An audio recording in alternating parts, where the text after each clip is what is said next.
Pues bien, Nyquist, para establecer su criterio de estabilidad en el dominio de la frecuencia, utilizó el principio de argumento aplicándolo a las funciones de transferencia de los lazos de control. Como lo que queremos ver es si hay polos en el semiplano derecho, porque entonces el sistema será inestable, él utilizó como contorno imagen lo que se conoce como el contorno de Nyquist, el camino de Nyquist, que es este que está aquí pintado, que sería todo el eje imaginario, que es el límite entre estabilidad e inestabilidad, y luego un arco de radio infinito, que es este que aparece aquí, que englobaría a todo el semiplano derecho. En principio, pues ese puede ser el contorno. Y con eso digamos que estoy englobando todo el semiplano derecho. Ahora, si yo cojo una función de transferencia genérica, HDS, y la evalúo a través de este camino de Nyquist, obtendré lo que se conoce como el diagrama de Nyquist, que será la imagen de este camino, que está pintado aquí, en este sentido, en el sentido de la aguja del reloj, pasando todos esos puntos por HDS, obtengo el camino imagen, que es lo que se conoce como diagrama de Nyquist. Y puedo ver cuántas veces ese diagrama de Nyquist rodea al origen, con lo cual de ahí sacaría n. Si yo sé los ceros y los polos de HDS que hay metidos aquí dentro, por ejemplo, si yo tengo aquí dos ceros y un polo, ¿vale? Pues z igual a 2, P sería igual a 1, por lo tanto, el número de veces que tendría que rodear al origen el diagrama de Nyquist, la imagen de este camino, pues tendría que ser igual z menos 2, 1, es lo que me tiene que salir.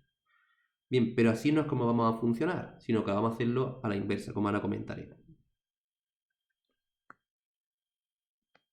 ¿A qué función de transferencia aplica Nyquist el principio de argumento?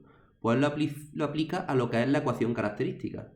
La ecuación característica, que es 1 más la función de transferencia de lazo abierto, pues bueno, si la función de transferencia de lazo abierto tendrá un numerador, nds, y un denominador, dds, si esto lo expandimos, pues nos queda que la ecuación característica se puede poner en este formato también, como una función de transferencia, ¿no? Bien, los polos de aquí de la función de transferencia de la ecuación característica, estos polos serían los mismos polos que los de la función de transferencia en lazo abierto. Y los ceros de esta función de transferencia serían las soluciones de la ecuación característica, que son los polos en lazo cerrado, que es lo que nosotros queremos ver si está en el semiplano derecho o no. Si esta función de transferencia tiene ceros aquí dentro, pues en principio z deberá tomar un valor positivo.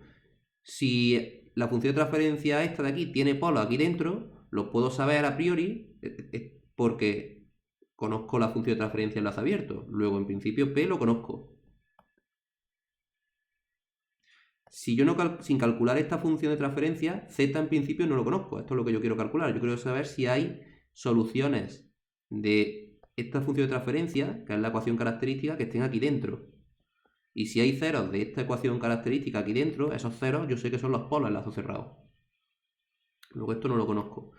Si yo ahora cojo y hago el diagrama de Nyquist, o sea, la imagen de este contorno a través de esta función de transferencia y veo cuántas veces rodea al origen, obtengo n. Entonces n también sería conocido.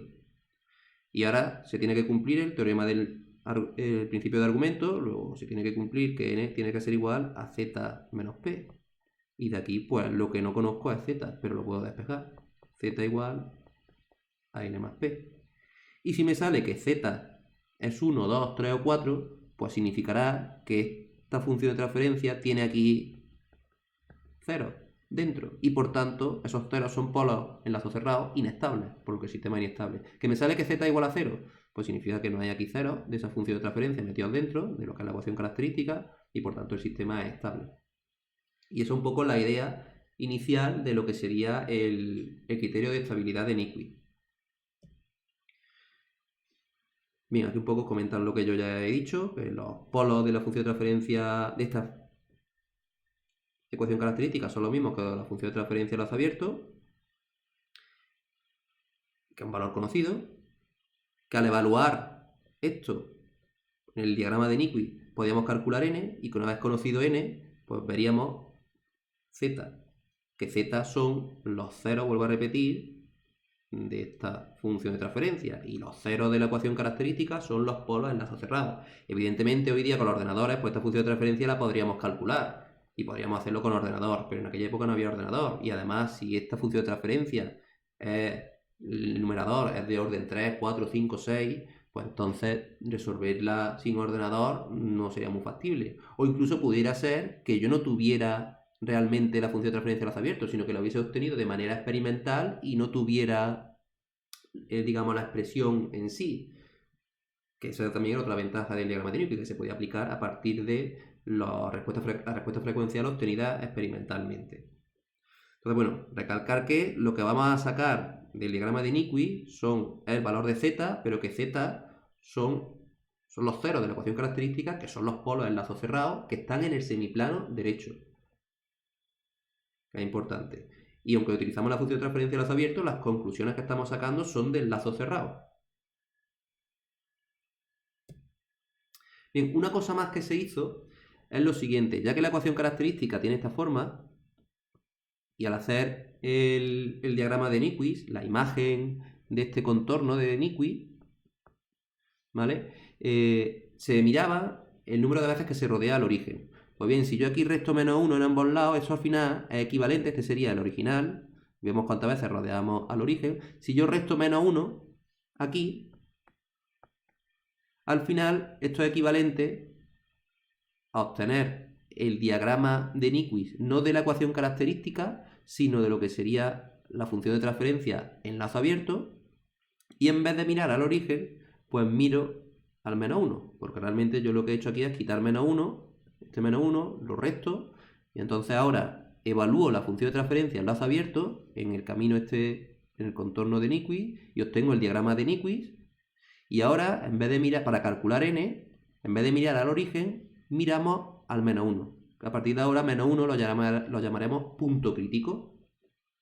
Y entonces se hace más sencillo, porque ya no tengo que coger y hacer el 1 más este, sino que directamente a partir de la función de transferencia en lazo abierto, de lo que sería la función de transferencia en lazo abierto, g de j omega, hago el contorno, a partir de j omega o de s en general, hago el contorno de este camino, hago el diagrama de Newton, obtengo n, p de la función de transferencia en lazo abierto los conozco, que serían los polos que están en el semiplano derecho de la función de transferencia en lazo abierto.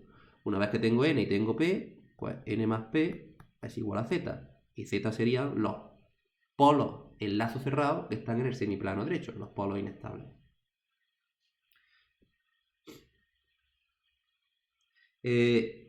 Importante, p y z tienen que tomar valores que o bien son 0 o bien son 1, 2, 3, 4 números enteros positivos.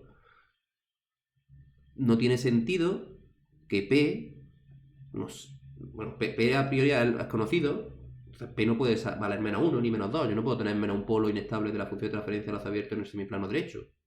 N, como son los rodeos que se dan al -1, puede ser que se den en el sentido horario, como ocurre aquí, o puede ser que se den en el sentido antihorario. Si se dan en el sentido antihorario, que es el contrario al sentido de este camino, toman valores negativos. O sea, n puede valer o 0, si no hay rodeo al punto -1, puede valer 1, 2, 3, si son giros o rodeos en el sentido horario, o valores negativos, -1, -2, -3, si hay giros en el sentido antihorario. Pero P y Z solamente pueden valer o 0 o números enteros positivos. Si yo al hacer los cálculos me sale que Z es igual a -2, algo está mal. No puede ser que yo tenga -2 polos en lazo cerrado en el semiplano derecho. No puedo tener -2 polos inestables. O tengo 1, o tengo 2, o tengo 3, o no tengo ninguno. Entonces eso que quede claro. Pues bien, si Z sale mayor que 0, el sistema es inestable en lazo cerrado. Y si sale que es 0, pues significa que el sistema es estable en lazo cerrado.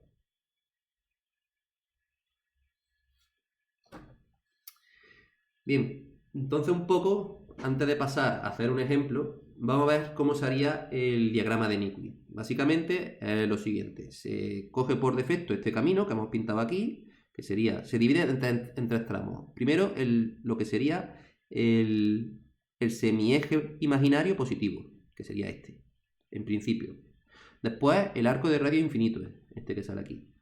segundo tramo. Y el tercer tramo sería el semieje imaginario negativo. Ya digo, eso en principio son esos 3 tramos los que hay. Fijaros, para hacer la imagen del primer tramo, que sería este de aquí, el del semieje imaginario positivo, sencillamente hacemos S igual a J omega. Y evaluamos la omega desde que omega es 0 hasta que omega es infinito. Y esto precisamente es la traza polar de la función de transferencia en lazo abierto, que es lo que hayamos visto en vídeo anterior, la respuesta en frecuencia. Después, para hacer el segundo tramo, el arco de radio infinito, como veremos, se hace que S es igual a un número complejo que tiene radio infinito y cuya fase, ponemos e elevado a j tita, va variando 90, 45, 0 grados, menos 45 y menos 90. El camino imagen, cuando la función de transferencia a lazo abierto es de mayor orden en el denominador, por ejemplo esta, por poner un ejemplo muy tonto, como S, bueno, aquí se me ha olvidado cuando R tiende a un valor infinito, porque el radio es infinito. Pues si esto es un valor de S muy grande que tiende a infinito, al sustituirlo aquí, pues esto nos va a quedar 0. O sea, la imagen de este arco de radio infinito va a ser otro arco, pero de radio 0, de radio infinitesimal. Y luego el tercer tramo, que es este de aquí, el de la frecuencia negativa, fijaros que aquí sería sustituir S por menos J omega cuando omega va, bueno, por J omega, desde cuando omega va desde infinito, o sea, realmente sería sustituirlo por J omega cuando omega va desde menos infinito hasta 0, o sea, para valores negativos. Entonces realmente lo que estamos sustituyendo, estamos calculando, sería la traza polar de frecuencias negativas. Y esa traza polar es simétrica con respecto al eje real. Entonces con esos 3 tramos hacemos la imagen y nos tiene que salir también que tiene que ser un camino cerrado. Y ese sería el diagrama de Nyquist, que ese es por defecto los tramos que aparecen siempre. Ahora bien, el principio de argumento dice que el camino o el contorno de Nyquist, el contorno cerrado original, no puede pasar por polos de la función de transferencia que estemos evaluando. Entonces, si la función de transferencia en lazo abierto tiene polos en el eje imaginario, por ejemplo aquí, o aquí en 0, o aquí, esos polos hay que rodearlos con un arco pequeñito, infinitesimal, por la derecha. Los rodeamos por la derecha para que así, dentro de este contorno, pues no, esos polos no influyan. Así, en principio, pues, no, para que P siga valiendo en ese sentido 0, para no meterlos dentro del contorno, no tenerlo en cuenta. Y seguir también evaluando, por supuesto, todo el semiplano derecho. Las imágenes de estos arcos infinitesimales, como están muy próximos a los ceros, pues la función de transferencia, porque es función de transferencia, si la evaluamos cerca de un polo, su valor tiende a infinito. De hecho, en los polos, la función de transferencia no es analítica, es un punto singular y la función de transferencia se volvería infinito. Entonces, la imagen de estos arcos pequeñitos de radio prácticamente 0 son también arcos, pero de radio infinito, como veremos en algunos de los ejemplos.